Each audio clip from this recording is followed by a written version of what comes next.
Thank you. Well, first of all, why I have criticised the Governor of the Bank of England and continue to do so is that during the Brexit referendum, he made the bank's views of Brexit clear in a way that he never does in a general election. He didn't give his view earlier this year on what Mr Corbyn's economic plans would do to the United Kingdom, but he did express a view on Brexit. That seemed to me to politicise the Bank of England and to besmirch its reputation. We trust the Bank of England to be apolitical, to be independent, not to be the creature of whoever happens to be Chancellor. What was it he said that particularly offended you? I mean, he said the risks of a leave vote could possibly include a technical recession, didn't he? Not a recession. What's he actually said that's upset That's right. He warned that there would be a technical recession, but that is a recession. A technical recession isn't a recession, is it, actually? Well, it's a technical recession. It's a temporary recession, I think, isn't it? All recessions have so far been temporary in the whole of history. Well, that depends on the time scale. A technical recession is 2 quarters of GDP declining. He said that. He was completely wrong. The Treasury was worse. It said there would be between 500,000 and 800,000 jobs lost purely on a vote to leave, not actually anything happening, and just the BBC? on the vote. Dear old auntie. The BBC, how many times have we heard, in spite of Brexit?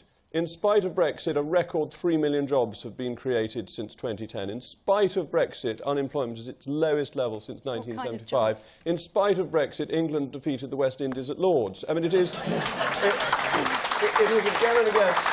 And have you... sorry, can you actually specify an occasion when you've heard that? You say that, but have you actually... have you got a quotation? I've got some other quotations. Now, have you got a quotation saying in spite of Brexit? Well, you just have to listen to the news. Well, that's a generalisation. Have you got a specific... No, I think anyone who's listened to the news recently has heard the in spite of Brexit terminology. And I think the audience knows that. Well, yes, the audience seems to agree. But the Sun... No, they're shaking their heads there. You found one. The Sun carried out a survey of the Andrew Marr Show. Debate's over. Yeah, but this is quite important because the Andrew Marr Show has had 84% of its people on being anti-Brexit. 129 interviewees against 33 in favour. That the balance of the BBC has been against. And actually, I disagree with one bit that Alex Salmond said. I think during the referendum campaign, the BBC behaved very well and tried extremely hard to be independent. It got such a shock when we voted to leave that since then I think it has behaved very badly.